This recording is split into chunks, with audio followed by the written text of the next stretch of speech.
જય શ્રી કૃષ્ણ મિત્રો. તો આજે આપણે જાણીશું કે શા માટે નરસિંહ મહેતા હરિજનો સાથે ભજન કીર્તન કરવા માટે ગયા. દરરોજ સવારે નરસિંહ મહેતા ગિરનાર પર્વતની તળેટીમાં આવેલા પવિત્ર દામોદર કુંડમાં સ્નાન કરવા માટે જતા હતા. એ તેમનું દૈનિક નિયમિત કાર્ય હતું, જે તેઓ ખૂબ ભક્તિભાવથી કરતા. દામોદર કુંડમાં સ્નાન પછી તેઓ ભજન ગાતા ગાતા ભગવાનના ચિંતનમાં મગ્ન થઈ પોતાના ઘરે પરત ફરી રહ્યા હતા. એ સમયે રસ્તામાં તેઓને કેટલાક હરિજન ભક્તો મળ્યા. એ ભક્તોએ નરસિંહ મહેતાને અતિ મર્યાદાપૂર્વક નમસ્કાર કર્યો અને વિનંતી કરી કે ભગતજી, અમે ભગવાનના ભજન માટે તડપીએ છીએ. કૃપા કરીને અમારે ઘરે ભજન કરવા પધારો, જેથી અમને તમારા ભજન સાંભળવાનો લાવો મળે. નરસિંહ મહેતા હંમેશા સૌના પર માનવતાનો મહિમા ધરાવતા હતા અને માનતા હતા કે દરેક માનવમાં ભગવાનનો વસવાટ છે. પછી તેઓએ હળવું સ્મિત કરતા કહ્યું કે હા, હું આજે જ તમારે ઘરે ભજન કરવા માટે જરૂર આવીશ. આ વાત સાંભળીને તે હરિજનો થોડા સંકોચાઈ ગયા. તેમની ભાષામાં સંશય અને શંકા ઝળકાતી હતી. તેમણે કહ્યું કે ભગતજી, તમે કદાચ જાણતા નથી કે અમે અસ્પૃશ્ય લોકો છીએ. અમારું ઘર પણ ગામથી દૂર છે અને ત્યાં કોઈ આવતું નથી. નરસિંહ મહેતાએ તેમનું અસ્પૃશ્ય કહેવું સાંભળી તે તરત જ બોલ્યા કે તમારું હરિજન હોવું કે વૈષ્ણવ હોવું એ મહત્વનું નથી.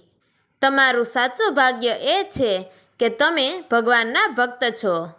તમારા માટે મારા મનમાં માનવતાના સિવાય કોઈ અલગ વિચાર નથી. હું જરૂર આવીશ. હરિજનોને નરસિંહ મહેતાના આ શબ્દોથી અતુલ્ય આનંદ થયો. તેઓ તરત જ પોતાના વસાહતના ઘરો અને આંગણાને સાફ કરવા લાગ્યા. ગૌમૂત્ર અને છાણથી આંગણા પવિત્ર કર્યા, દીવડા પ્રગટાવ્યા અને ધૂપની સુગંધથી માહોલ ભક્તિમય બનાવી દીધો. એ સમયના સામાજિક પરિસ્થિતિઓમાં અસ્પૃશ્ય ગણાતા હરિજનોને સમાજથી અલગ રાખવામાં આવતા હતા. તેઓ ગામના મુખ્ય વિસ્તારમાંથી દૂર વસવાટ કરતા હતા અને તેમના ઘરોમાં જવું તો ખૂબ નિંદનીય ગણાતું. આ સંજોગોમાં પણ નરસિંહ મહેતા તેમની સાથે ભજન કરવા ગયા. નરસિંહ મહેતાએ એ રાત્રે હરિજનોની સાથે ભક્તિભાવથી ભરપૂર ભજન કર્યું. તે રાત્રિ ભક્તિ અને આનંદથી ગુંજી ઉઠી. ભજનની મધુર રચનાઓ અને સંગીતમાં ભગવાનના પવિત્ર સ્મરણથી મહામંગલ વાતાવરણ સર્જાયું. પરંતુ નરસિંહ મહેતાના આ કાર્યની ચર્ચા સમગ્ર ગામમાં ફેલાઈ ગઈ.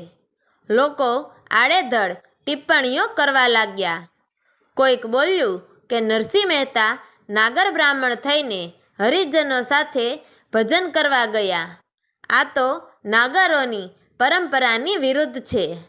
શું તેને હવે સમાજમાંથી કાઢી મૂકવા ન જોઈએ? નાગર સમાજના મોટા બુદ્ધિજીવીઓ અને આગેવાનોએ નરસિંહ મહેતાને બોલાવીને તેમનો ખુલાસો માંગ્યો. તેઓએ પ્રશ્ન કર્યો કે શું તું ભ્રષ્ટ થઈ ગયો છે? તને નથી લાગતું કે તારા આચરણથી તું નાગર જ્ઞાતિનું નામ ખરાબ કરે છે? આ પ્રશ્નો સાંભળીને પણ નરસિંહ મહેતા શાંત અને સ્થિર રહ્યા. તેમણે કહ્યું કે તમારા પ્રશ્નને ખોટા કહું કે સાચા કહું, તેનાથી મને કોઈ ફરક પડતો નથી. તમે મને ભ્રષ્ટ કહો કે ખરાબ કહો, તમારા કહેવા પ્રમાણે કંઈ બદલવાનું નથી. હું છું એવો જ છું. મારે માટે વૈષ્ણવો ખાસ છે, પછી તે બ્રાહ્મણ હોય કે ભંગી. હું ભક્તિમાં અને માનવતામાં ભેદભાવ નથી માનતો. નરસિંહ મહેતાના આ મક્કમતાપૂર્ણ વચનોએ સાબિત કરી દીધું કે સાચા ભક્ત માટે સમાજના આડેધડ નિયમો કે ભાષણોથી મોટી તેમના હૃદયની ભાવના છે. નરસિંહ મહેતાએ ભક્તિમાં સમાનતાના ભવિષ્યના પાટા મૂકી આપ્યા, જે આજ સુધી પ્રેરણારૂપ છે.